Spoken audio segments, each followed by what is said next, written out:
दोस्तों, माना जाता है कि स्थान और परिवेश के अनुसार व्यक्ति की मनोस्थिति बनती और बिगड़ती है। हम सभी जानते हैं कि महाभारत में धर्म और अधर्म की लड़ाई कुरुक्षेत्र में लड़ी गई, पर क्या आपको पता है कि इस लड़ाई के लिए कुरुक्षेत्र की भूमि को क्यों चुना गया? महाभारत के युद्ध के लिए कुरुक्षेत्र के मैदान को चुने जाने का निर्णय भगवान श्री कृष्ण जी का था।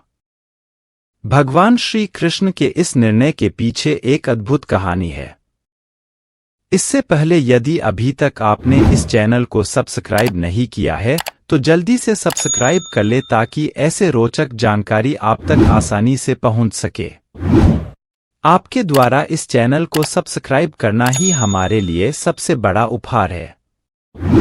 महाभारत को महापुराण नहीं कहते हैं। इसे पंचम वेद का दर्जा मिला हुआ है और यह भारत का इतिहास ग्रंथ है।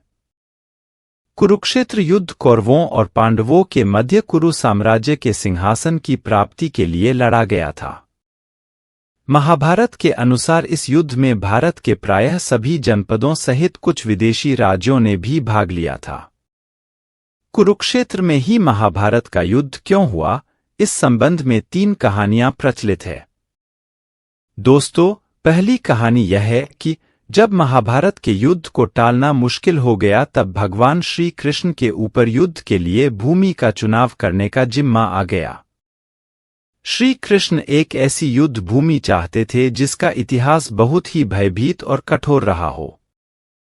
भगवान श्री कृष्ण को भय इस बात के लिए था कि कहीं युद्ध भूमि में कौरव और पांडव एक दूसरे को मरते देखकर कहीं संधि न कर बैठें, इसलिए ऐसी भूमि युद्ध के लिए चुननी चाहिए जहां क्रोध और द्वेष का इतिहास रहा हो। श्री कृष्ण जानते थे यह युद्ध धर्म के लिए लड़ा जा रहा है, जहां दोनों ओर अपने ही परिवार के लोग होंगे।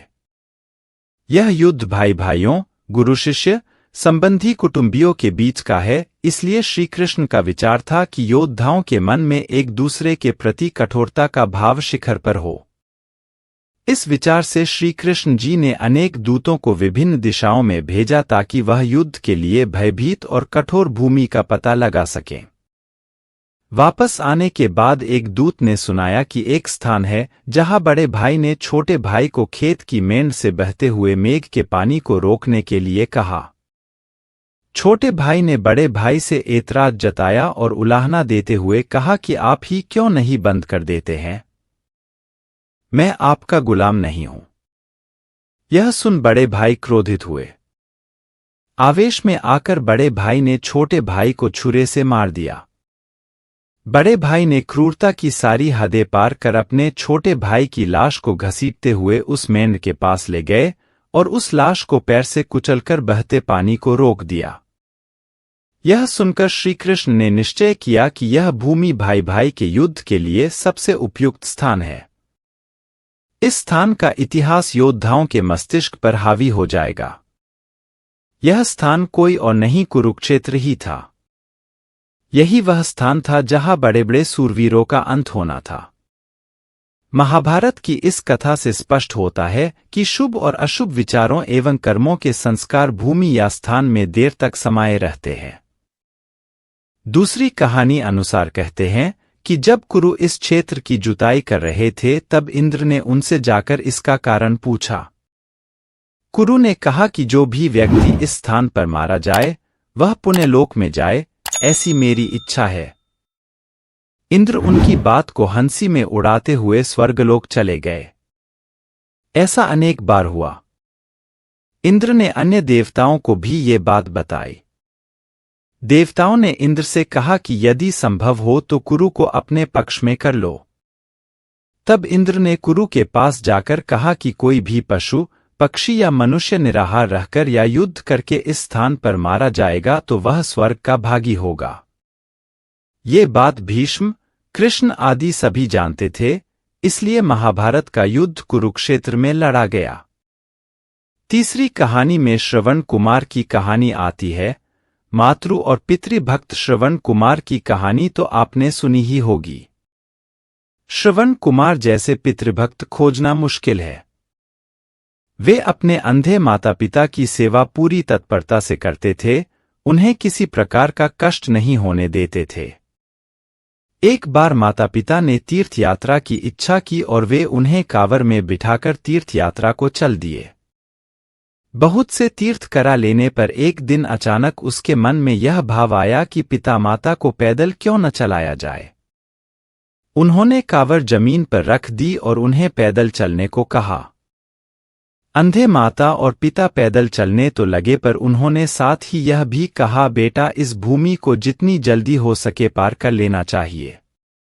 वे तेजी से चलने लगे। जब वह भूमि निकल गई तो श्रवण कुमार को माता पिता के साथ इस तरह का व्यवहार करने पर बड़ा पश्चाताप हुआ और उसने पैरों में गिरकर क्षमा मांगी तथा फिर से दोनों को कांवर में बिठा लिया।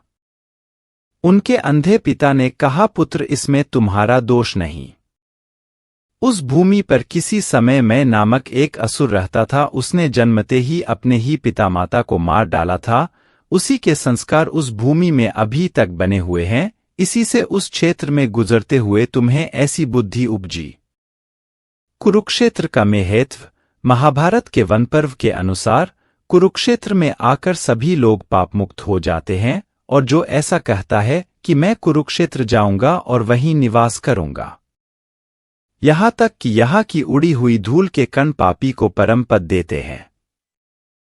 नारद पुराण में आया है कि ग्रहों, नक्षत्रों एवं तारागणों को कालगति से आकाश से नीचे गिर पड़ने का भय है, किंतु वे जो कुरुक्षेत्र में मरते हैं पुनः पृथ्वी पर नहीं गिरते, अर्थात वे पुनः जन्म नहीं लेते। भगवद गीता के प्रथम श्लोक में कुरुक्षेत्र को धर्मक्षेत्र कहा गया है।